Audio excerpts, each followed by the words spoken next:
Propos, c'est le rendez-vous bimensuel qui partage et décrypte l'actualité réglementaire autour de l'efficacité énergétique et des C2E.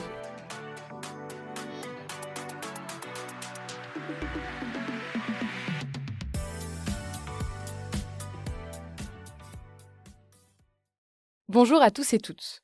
On se retrouve ce matin pour un nouvel épisode de Propos. Dans cet épisode, nous allons parler émissions de gaz à effet de serre, recommandations en matière d'efficacité énergétique et C2E. Nous parlerons aussi décarbonation de l'industrie. Grand angle. L'ONG Transport et Environnement craint que les objectifs du règlement sur le partage de l'effort climatique ne soient pas atteints à horizon 2030. Si l'objectif n'était pas atteint, notamment par les pays les plus riches, cela pourrait conduire à une augmentation du prix des crédits carbone. Pour l'atteindre, des actions doivent être mises en place dans 5 secteurs: le transport routier, le bâtiment, la petite industrie, les déchets et l'agriculture. L'objectif au niveau de l'Union européenne est de réduire de 40% les émissions de gaz à effet de serre d'ici 2030 par rapport à 2005. Une hausse des prix des crédits carbone est à craindre si les États ne mettent pas en place d'actions pour accélérer sur la baisse des émissions de gaz à effet de serre.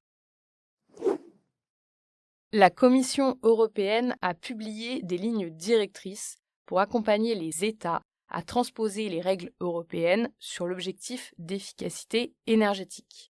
Cet objectif, il avait été révisé à la hausse dans la dernière directive efficacité énergétique. Et pour ceux qui suivent le podcast, on en avait déjà parlé. Les recommandations de la Commission aident notamment pour interpréter l'article 4 du texte sur les objectifs d'efficacité énergétique et sur les contributions nationales. Donc pour rappel, l'objectif est désormais d'atteindre une réduction d'au moins 11,7% à horizon 2030 à l'échelle de l'Union européenne. La réduction, elle est calculée sur la base d'un scénario de référence de consommation pour 2020 et tous les États membres devaient indiquer un objectif national indicatif avant fin juin 2024 et expliquer comment ils comptaient l'atteindre. Donc normalement, c'est déjà fait pour tous les États membres. Ces lignes directrices, elles doivent donc aider les États dans la mise en œuvre et la compréhension du texte révisé. Pour les plus curieux d'entre vous, on vous mettra les recommandations dans les ressources de l'épisode. Le règlement Industrie zéro émission nette est maintenant entré en vigueur. Il fixe un objectif de renforcement de la capacité européenne de production de technologies dites net zéro. Et l'Union européenne, avec ce règlement, souhaite couvrir au moins 40% des besoins annuels de déploiement de ces technologies dans l'Union européenne. Focus C2E. Il y a 2 actualités qui sont liées au dispositif des certificats d'économie d'énergie. La première actualité, elle concerne la rénovation des logements. C'est une note qui a été publiée par le Conseil d'analyse économique le 19 juin sur l'efficacité énergétique des logements. L'organisme qui conseille le gouvernement a réaffirmé dans cette note la nécessité de rénover les logements pour atteindre les objectifs climatiques. La nécessité, elle reste la même si les économies d'énergie, elles sont moins importantes que celles initialement attendues. Ça veut dire quoi? Ça veut dire que même si les économies d'énergie théoriques ne sont pas atteintes, les économies d'énergie générées par la rénovation des logements restent nécessaires.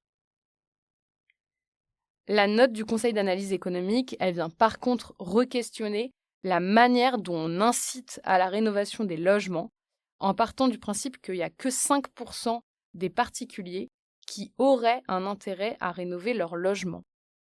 Ces 5%, ils sont liés à une rentabilité économique, au fait de rendre la rénovation énergétique des logements à un niveau bâtiment basse consommation rentable. Le pourcentage de 5%, il montre s'il y a d'autres facteurs qui sont pris en compte, comme par exemple les bénéfices environnementaux. Après, c'est une note d'un conseil d'analyse économique, donc il y a certaines mesures chocs qui sont proposées par l'organisme. Et nous, ce qu'on a retenu, c'est la suppression du dispositif des certificats d'économie d'énergie, donc sa suppression au profit d'une contribution au budget de MaPrimeRénov'. Cette note, elle concerne vraiment que l'habitat et la rénovation des logements, donc c'est important de le prendre en compte dans l'écoute que vous allez avoir de cet épisode.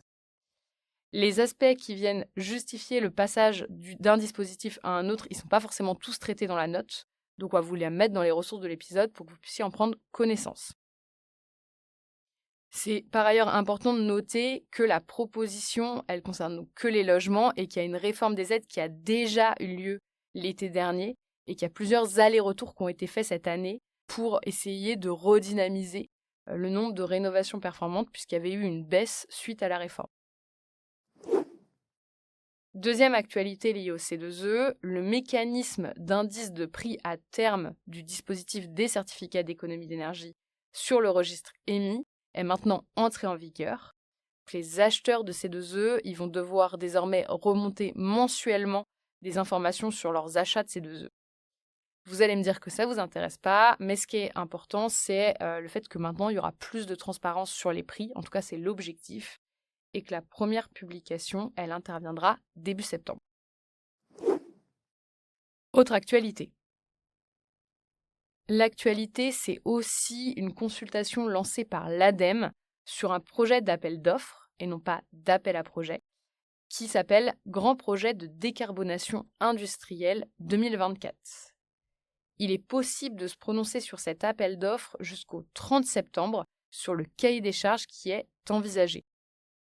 Seules les activités soumises au marché du carbone européen, que vous connaissez désormais par cœur, sont éligibles. L'ouverture de l'appel d'offres, il est pour l'instant prévu en novembre, et donc on vous mettra le lien vers la consultation dans les ressources de l'épisode. Dernière actualité pour aujourd'hui, le Haut Conseil pour le climat a publié son rapport annuel qui s'intitule « Tenir le cap de la décarbonation ».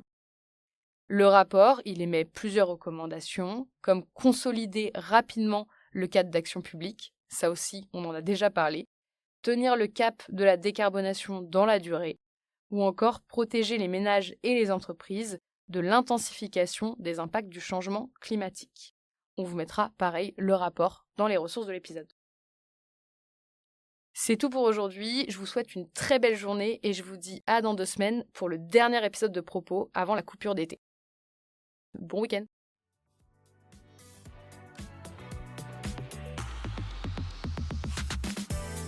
Pour ne manquer aucun épisode, abonnez-vous. Et pour retrouver toutes les informations en temps réel, rendez-vous sur LinkedIn ou sur notre site internet www.certinergie.com.